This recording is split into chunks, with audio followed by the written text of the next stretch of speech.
الحمد لله رب العالمين والصلاة والسلام على أشرف الأنبياء وإمام المرسلين نبينا وقدوتنا محمد بن عبد الله الأمين وعلى آله وصحبه الغر الميامين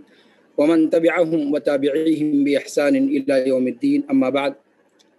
فأعوذ بالله السميع العليم من الشيطان الرجيم من همزه ونفخه ونفثه. بسم الله الرحمن الرحيم.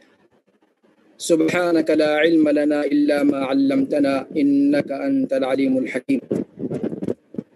وقال جل شانه موضع آخر: اذهب إلى فرعون إنه طغى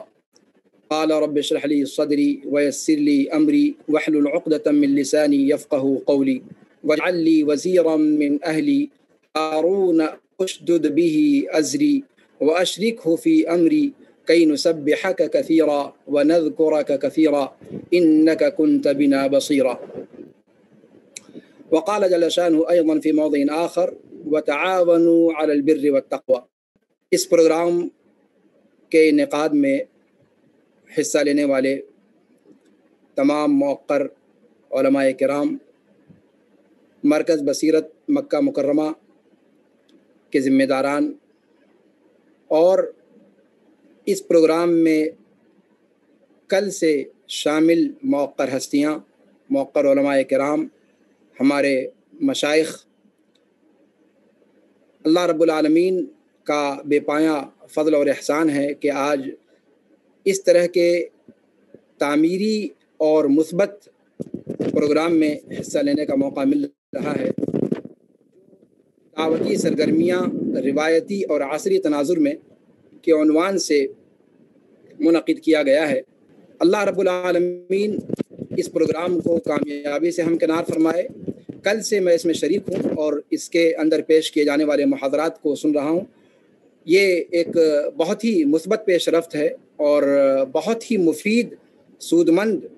اور دعوت کے میدان میں کام کرنے والوں کے لیے ایک فائدہ مند سلسلہ ہے. اللہ رب العالمین اس کو باقی رکھے اور اس کے قائم کرنے والے اور اس کی پشت پر جتنے لوگوں کی محنت رہی ہے، اللہ رب العالمین ان کے جزیل عطا فرمائے. میرا موضوع ہے دعوتی پروگراموں میں دعات کے مابین تعاون کے طریقے. میں یہ سمجھتا ہوں کہ مفردات کی تشریح میں وقت لگائے بغیر براہ راست موضوع پر گفتگو شروع کر دوں، اس لیے کہ اس میں کوئی ایسا لفظ نہیں ہے جس کی وضاحت کی ضرورت پیش آئے، اور تقریباً یہ الفاظ بار بار ہمارے درمیان آتے رہے ہیں کل سے. ابھی میں نے قرآن کریم کی ایک آیت کریمہ پیش کی ہے یا کچھ آیات پڑھی ہیں سورہ طٰہٰ کی. وہ آیات اسی دعوت کے سیاق میں ہیں اور وہیں سے میں اپنی گفتگو کا آغاز کرنا چاہوں گا. اللہ رب العالمین نے موسیٰ علیہ السلام کو جب فرعون کی طرف جانے کا حکم دیا اس کی سرکشی کی وجہ سے، تو موسیٰ علیہ السلام نے جواب میں اللہ رب العالمین سے ایک فریاد کی. در حقیقت وہ فریاد اور وہ دعا ہمارے لیے اس موضوع پر بہت زیادہ اہمیت کی حامل ہے. اس دعا سے موسیٰ علیہ السلام کا جو طریقہ کار تھا دعوت کا، اس مزاج کو سمجھنے میں مدد ملتی ہے. کئی چیزیں ہیں جو ان کی اس دعا کے پس منظر میں سمجھی جائیں گی. ان میں سب سے بنیادی چیز یہ ہے کہ موسیٰ علیہ السلام اپنے وقت کے جلیل القدر نبی ہونے کے باوجود، رسول ہونے کے باوجود، اپنے وقت کے سب سے بڑے عالم ہونے کے باوجود، انہوں نے اللہ رب العالمین سے سب سے پہلے شرح صدر کی دعا کی. رب اشرح لی صدری ویسر لی امری واحلل عقدۃ من لسانی یفقہوا قولی. شرح صدر کی دعا کی. اور یہ ایک داعی کے لیے سب سے بڑا پیغام ہے کہ دعوت کے میدان میں کام کرنے کے لیے جب کوئی شخص اپنے آپ کو پیش کرتا ہے تو اس وقت اس کا مزاج کیسا ہونا چاہیے. چاہے وہ علم کے جس مستویٰ پر بھی فائز ہو، لیکن ہضم نفس کا سلیقہ اس کے پاس ہونا چاہیے۔ یہ میں تمہید کے طور پر کہہ رہا ہوں، اس کی تفصیل کی ضرورت آگے پڑے گی۔ سب سے پہلے بنیادی چیز یہ ہے کہ داعی اپنے سارے نشاطات میں، اپنی ساری سرگرمیوں میں اللہ رب العالمین پر توکل کرے، اپنے نفس پر اس کا توکل بالکل نہ ہو۔ جیسا کہ اولوالعزم پیغمبروں میں سے ایک عظیم پیغمبر موسیٰ علیہ السلام کی اس دعا سے ہمیں یہ سلیقہ ملتا ہے کہ انہوں نے اپنی دعا میں سب سے پہلے اللہ رب العالمین سے توفیق طلب کی۔ ان کو اپنی صلاحیتوں پر، اپنی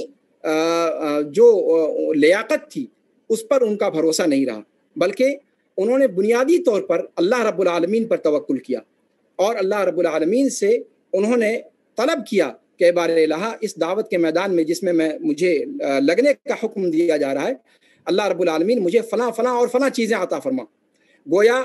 انسان کی اپنی جو ذاتی استعداد ہے، استعداد نفسی جو ہے اس کے ساتھ ساتھ سب سے پہلے داعی کو یہ چاہیے کہ اللہ رب العالمین کی توفیق سب سے مقدم ہے، اور اللہ رب العالمین کی توفیق کے بعد ہی وہ جتنی صلاحیتیں اپنے اندر رکھتا ہے وہ صلاحیتیں بروئے کار لائی جا سکتی ہیں اور اس کا فائدہ ہو سکتا ہے۔ تو موسیٰ علیہ السلام کی دعا میں سب سے پہلی چیز جو ہمیں سمجھنے کو ملتی ہے وہ یہ کہ انہوں نے اللہ رب العالمین پر توکل کیا، اور اس کے بعد شرح صدر کی دعا کی، چونکہ وہ جانتے تھے کہ فرعون کے پاس جا رہے ہیں، اور فرعون کے پاس جانے کے بعد انہیں اس طرح کے مسائل اور حالات کا سامنا کرنا پڑے گا کہ جس پر عام طور پر انسان کی قوت برداشت جواب دے جاتی ہے، تحمل کا جو جذبہ ہوتا ہے انسان کے اندر وہ وہاں پر جواب دے جاتا ہے۔ اس لیے انہوں نے اللہ رب العالمین سے شرح صدر کی دعا مانگی تاکہ وہ چیزیں، وہ حالات جو آگے پیش آنے والے ہیں، ان حالات کے لیے پیش قدمی یا پیش بندی کے طور پر اس کے لیے وہ تیار رہیں، تاکہ اللہ رب العالمین ان کو وہ قوت عطا فرمائے کہ میدان میں جانے کے بعد جن حالات کا سامنا انہیں کرنا پڑے گا وہ اسے برداشت کر سکیں۔ اسی طریقے سے جو بڑی چیز اس دعا کے اندر آگے ہے، اس پر اگر تفصیل سے گفتگو کی جائے تو ایک موضوع کا رخ بدل جائے گا۔ اصل جو موضوع سے متعلق چیز ہے کہ آگے انہوں نے جو دعا میں کہا کہ ہارون علیہ السلام کی معیت مانگی، انہوں نے کہا کہ رب اشرح لی صدری ویسر لی امری واحلل عقدۃ من لسانی یفقهوا قولی واجعل لی وزیرا من اہلی ہارون اخی اشدد به ازری۔ یہاں سے اس موضوع کا تعلق براہ راست سمجھ میں آتا ہے کہ اولوالعزم پیغمبر تھے، اللہ رب العالمین نے ہر طرح سے ان کو نوازا تھا، علم کے اعتبار سے اور قوت کے اعتبار سے، جسمانی قوت کے اعتبار سے، صلاحیتوں کے اعتبار سے وہ اعلیٰ مقام پر فائز تھے، لیکن وہ اس بات کو سمجھتے تھے کہ دعوت کا جو مشن ہے یہ فردی مشن نہیں ہے، بلکہ یہ آپس میں ایک دوسرے کے تعاون کے بغیر مکمل نہیں ہو سکتا۔ اور یہاں ایک داعی کے لیے یہ پیغام ہے کہ اسے اپنا مزاج متعاون بنانا چاہیے، اور یہیں سے یہ چیز سمجھ میں آتی ہے کہ دعوت کے میدان میں کام کرنے کے لیے آپس میں ایک دوسرے کے ساتھ جڑ کر کام کیا جانا یہ بہت ہی ضروری ہے، جیسا کہ موسیٰ علیہ السلام کی اس دعا سے ہمیں اس سے سبق ملتا ہے۔ انہوں نے وشدد بھی ازری کہا کہ اللہ رب العالمین مجھے تقویت پہنچا ان کے ذریعے سے، ہارون علیہ السلام کے ذریعے سے۔ اس کے بعد جو آگے کی چیزیں ہیں اس کے اندر بھی بہت ساری چیزیں ہیں جس سے دعوت کے میدان کو سمجھنے میں مدد ملتی ہے۔ اس میں بنیادی طور پر میں اس آیت کا ذکر کروں گا جو آگے اللہ رب العالمین نے ارشاد فرمایا انہی کے قول کو ذکر کرتے ہوئے کہ کئی نسبحک کثیرا ونذکرک کثیرا۔ یہاں پر دعوت کا ہدف ہمارے سامنے آتا ہے کہ کس ہدف کو لے کر کے انسان کام کرے، کیا اس کا ہدف دنیاوی ہو، کیا اس کا ہدف جاہو منصب ہو۔ اصل جو ہے دعوت کے میدان میں کہ ہدف بھی واضح ہو، اور ہدف یہ ہو کہ اللہ رب العالمین کی عبادت، اللہ رب العالمین کی رضا جوئی ایک داعی کا مقصود ہو۔ یہ ساری کی ساری چیزیں اس سیاق میں، موسیٰ علیہ السلام کی دعا کے سیاق میں ہمیں سمجھنے کو ملتی ہیں۔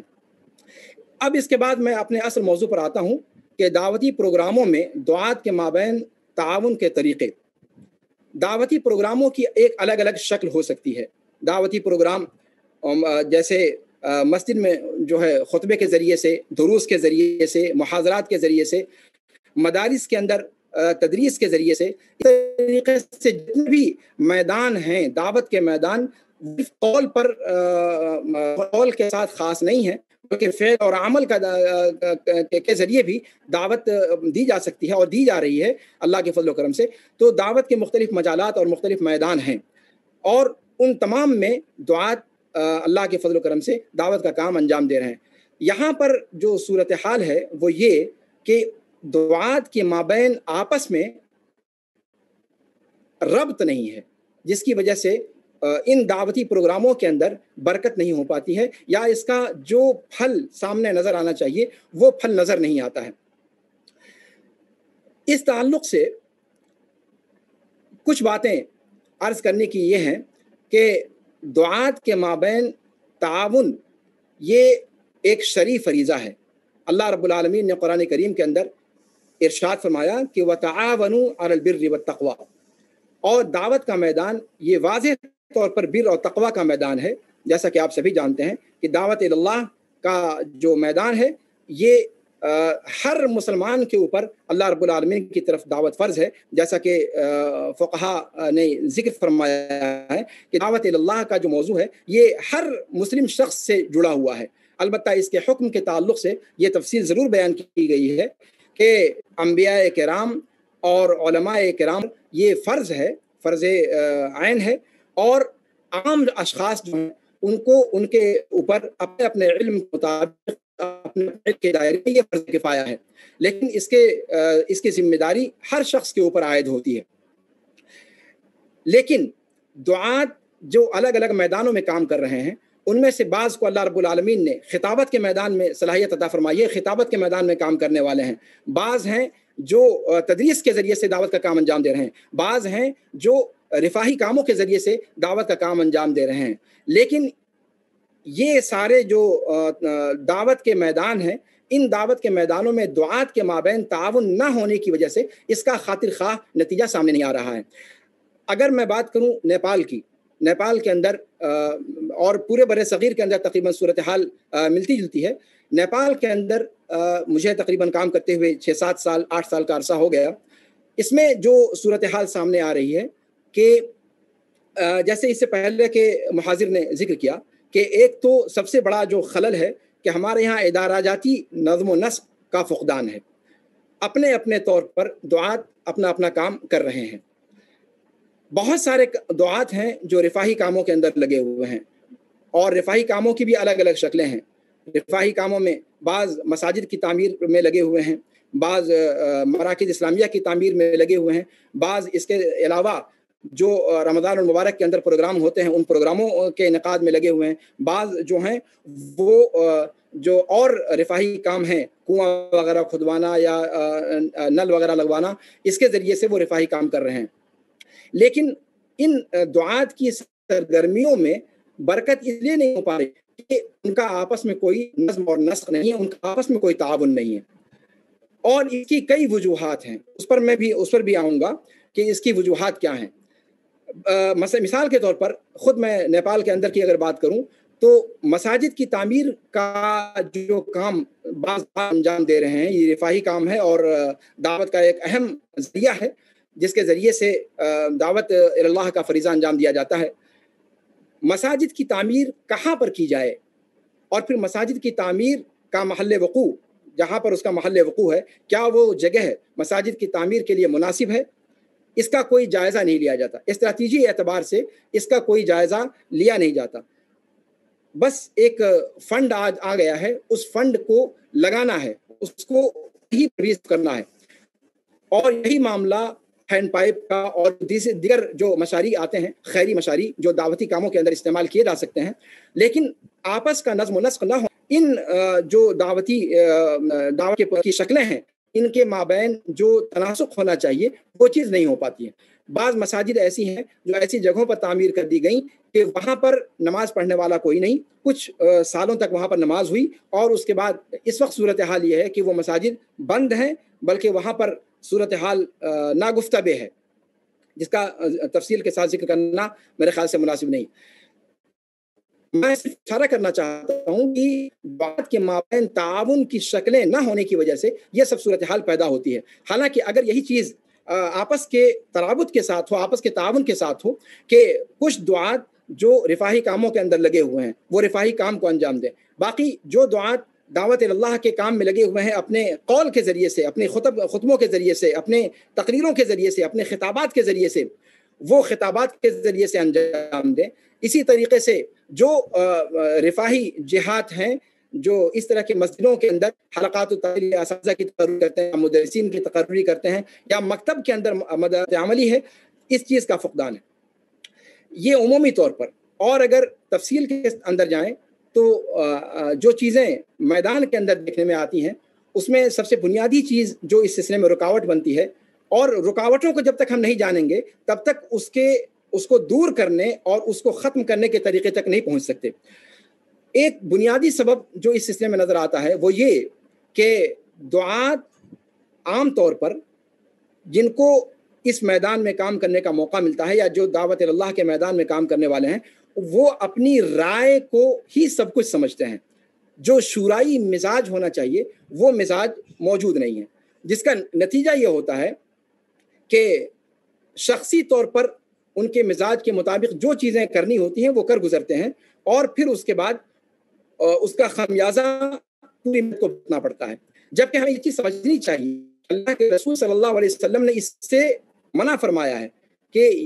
اللہ کے رسول صلی اللہ علیہ وسلم نے ابو داؤد الطیالسی کی ایک روایت میں فرمایا کہ 3 چیزیں ہلاک کرنے والی ہیں۔ ان میں سے ایک چیز یہ بھی ذکر فرمائی آپ نے کہ انسان اپنی رائے پر اتنا زیادہ مصر ہو کہ اسی کو وہ حق سمجھے اور کسی اور کی رائے کو اپنے رائے کے مد مقابل نہ سمجھے۔ یہ ایک بہت بڑا حاجز ہے، ایک بہت بڑی رکاوٹ ہے جو دعوت کے میدان میں عام طور سے پیش آتی ہے۔ اس سلسلے میں ایک چیز یہاں پر میں ذکر کرنا کہ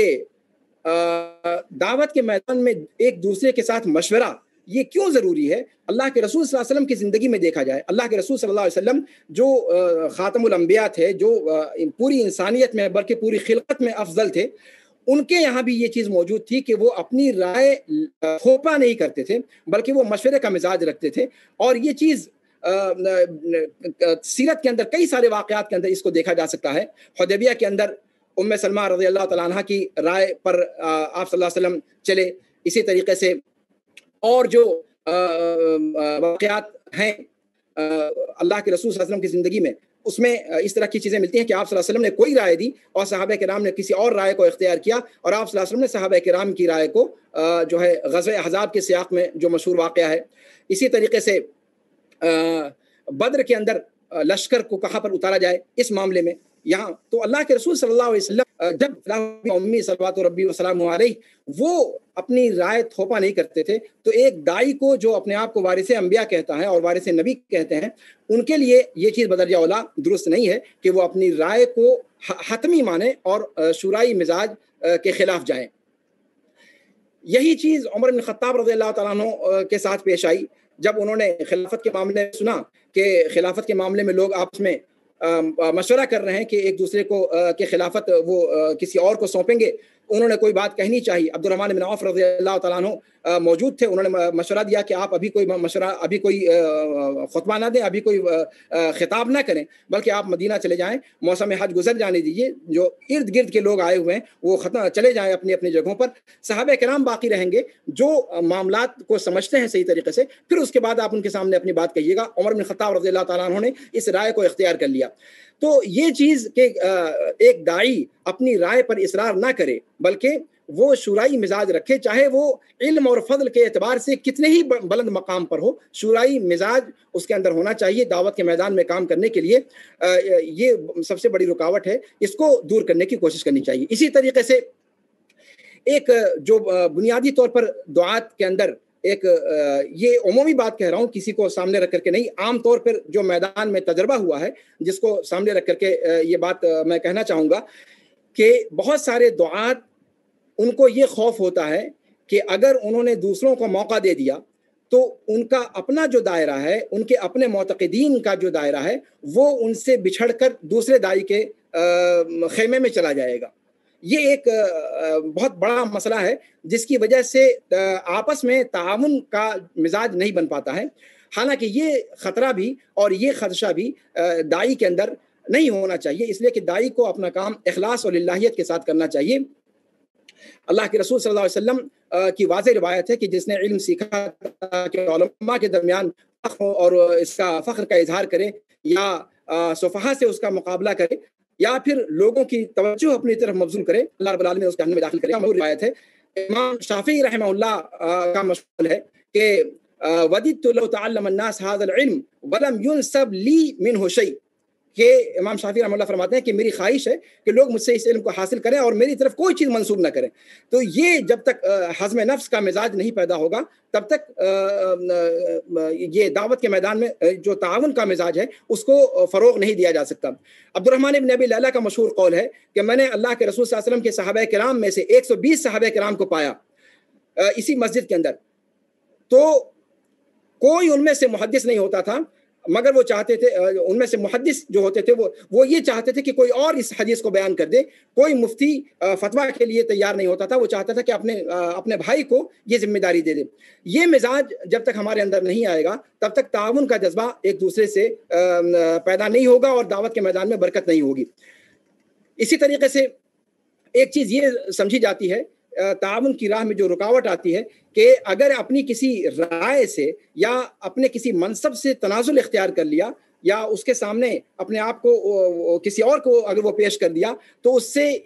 جو ہے اپنی کمزوری کا احساس ہوگا یا اپنی شکست خوردگی کا احساس ہوگا۔ حالانکہ یہ بہت بڑی غلط فہمی ہے، اور اس کے سلسلے میں سب سے بڑی بنیادی چیز اللہ کے رسول صلی اللہ علیہ وسلم کی اس روایت میں ملتا ہے جو اللہ کے رسول صلی اللہ علیہ وسلم نے حسن رضی اللہ تعالیٰ عنہ سے فرمایا تھا کہ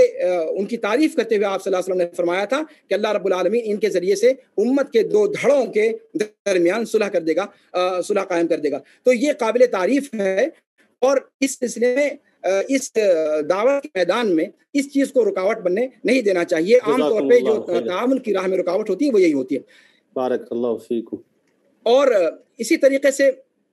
دعوت کے میدان میں کام کرنے والوں کے لیے ایک اہم چیز یہ بھی ہے کہ جب وہ اپنی بات کو دیکھتے ہیں کہ وہ اپنی بات یا اپنا منصب یا اپنی جگہ نہیں پا رہے ہیں تو وہ غلط قسم کے افراد کے ساتھ جڑ جاتے ہیں اور پھر ان کے ذریعے سے وہ دعوت کے اصل میدان میں کام کرنے والوں کے مد مقابل یعنی حق کے مد مقابل آنے کی کوشش کرتے ہیں۔ حالانکہ یہ بہت خطرناک چیز ہے۔ اللہ رب العالمین نے اللہ کے رسول صلی اللہ علیہ وسلم کو اس سلسلے میں تنبیہ کرتے ہوئے قرآن کریم کے اندر سورہ اسراء کے اندر ارشاد فرمایا تھا اور اس سلسلے میں تنبیہ فرمائی تھی۔ تو یہ ایک بہت بڑا خطرناک پہلو ہے کہ جس سے یا جو رکاوٹ بنتا ہے دعوت کے میدان میں کام کرنے والوں کے درمیان تعاون کے ساتھ ایک دوسرے کے ساتھ متعاون ہو کر کام کرنے کا۔ تو یہ سارے جو میدان ہیں اس میں جو رکاوٹ کا سبب بنتے ہیں، اور ان رکاوٹوں کو دور کرنے کے بعد ہم اگر دعوت کے میدان میں ایک دوسرے کے ساتھ کندھے سے کندھا ملا کر کام کریں تو اس میں برکت ہوگی، اور جو داعی جس طرح کی صلاحیت رکھتا ہے اس کو اس طرح کے میدان میں آگے بڑھنے کا موقع دیا جانا چاہیے۔ اسی طریقے سے جو سوشل میڈیا کا اس وقت سوشل سائٹس کا ان کو اس میدان میں ضرورت ہے صحافت کے میدان میں جو کی تعریف کر سکتے ہیں وہ کتابوں کی تعریف کے میدان میں، اور آپس میں ایک دوسرے کے ساتھ نظم اور نسق اور آپس میں تعاون کے ساتھ اگر ہم کام کریں تو دعوت کے میدان میں انشاءاللہ دعوتی پروگراموں کے اندر برکت ہوگی اور انشاءاللہ اس کے خاطر خواہ نتائج ہوں گے۔ آخر میں پھر مرکز بصیرت اور اس پروگرام کے انعقاد میں حصہ لینے والے تمام افراد کا شکریہ ادا کرتا ہوں اور اسی پر اپنی گفتگو ختم کرتا ہوں۔ ھذا وصلی اللہ وسلم علی نبینا محمد وعلی آلہ وصحبہ اجمعین۔